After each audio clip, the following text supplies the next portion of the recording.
Hey everyone, I'm John, and the point of this is to take the time to break down mechanics in Paragon and answer all those questions you couldn't care less about. And on that note, let's get started. Today, we're breaking down armor to answer the question, how good is armor? Let's start by talking about what it is and what it does. First, armor is an attribute in Paragon that heroes gain in small amounts as they level, and is also gained through cards. Armor comes in two Zen-like flavors, physical and energy. Physical armor reduces the damage from physical damage sources, and energy armor reduces the damage from energy damage sources.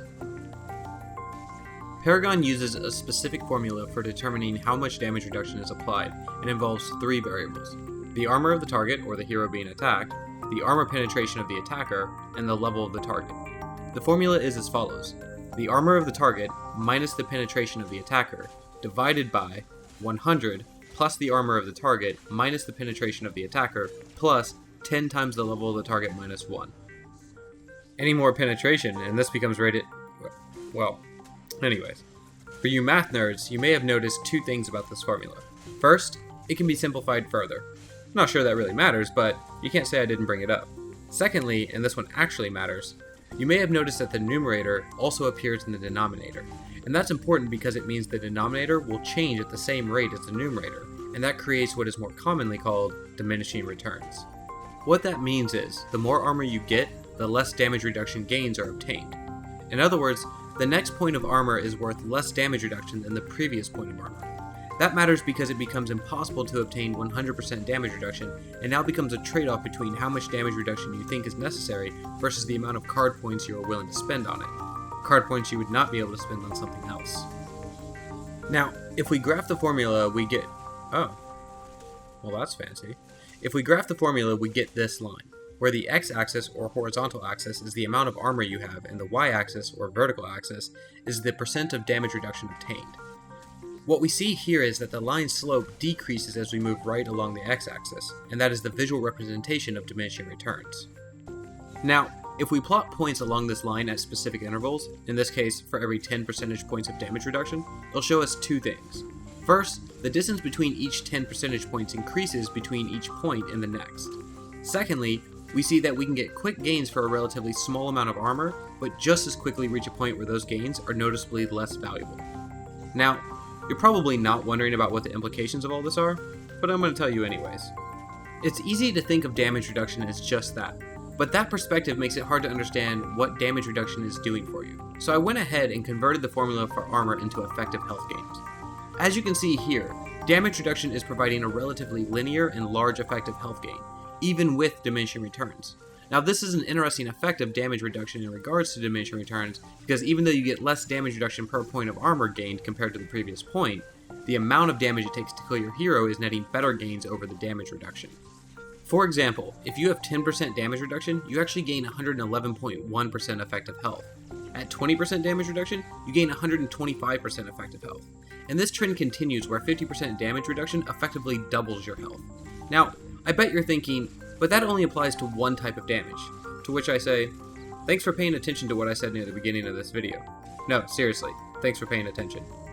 It also means you're probably not convinced if armor is providing a good enough benefit. So, let's convert the formula to damage reduction per card point spent, graph out the value of health and health regeneration, and see if that holds true. For health, I have to use some sort of baseline to measure the health gains, and not all heroes have the same amount of health. Because of this, different max health values will change the value of one card point worth of health. But I'll come back to this in a moment. Back to the graph. Now, you may have noticed I mentioned health regeneration, health, and armor, but there's only two lines.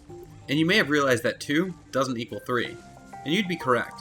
It turns out, in order for health regeneration to even come close to comparing in a fight, the fight would have to last for 71.5 seconds. This, for all intents and purposes, takes health regeneration off the table as a primary attribute to enhance, but would serve well as a secondary attribute for when a stalemate or standoff occurs after some fighting took place. As you can see from the graph, armor is drastically better in terms of effective health than just increasing your health per card point spent. However, as stated, you must take two types of armor if they have both energy and physical damage. As such, this reduces the efficiency of armor by half, creating this new line. Now, the health baseline I'm using here is steals. Coming back to the health cutoff mentioned earlier, At level 15, any base health above 2,181 will always net worse results for max health cards, while any base health below 2,181 will always net better results for max health. The only characters who surpass this cutoff are the tanks and Grux. All others fall below it, though Feng Mao only falls below it by a few health points. So what does all this mean? Per card point spent, armor provides better effective health gains even if you're stacking both types of armor if you're over the cutoff point. However, armor does more than just increase effective health. Allow me to explain. If you stack armor and an opposing player takes armor penetration to counter your armor, that opposing player is now using a card slot for penetration that could have otherwise gone towards more damage. This decreases their potential damage against the rest of your team, and that's a huge benefit.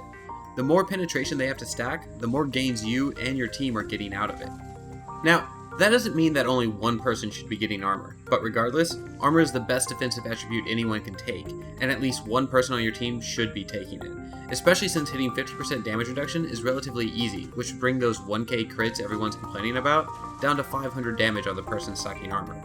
The best news is, you can take health and armor. Now, we could go into armor penetration versus armor, how much additional armor to take if an opponent takes armor penetration, or how much armor penetration to take if an opponent takes armor. But quite frankly, that's outside the scope of this video. So to wrap this all up and answer the question at the beginning of this video, how good is armor? It's good. Really good. Bottom line, armor is the best defensive attribute to increase, especially if you're a tank.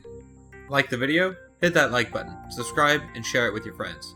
Tune in next time when I answer the question, which is better, critical hit or attack speed?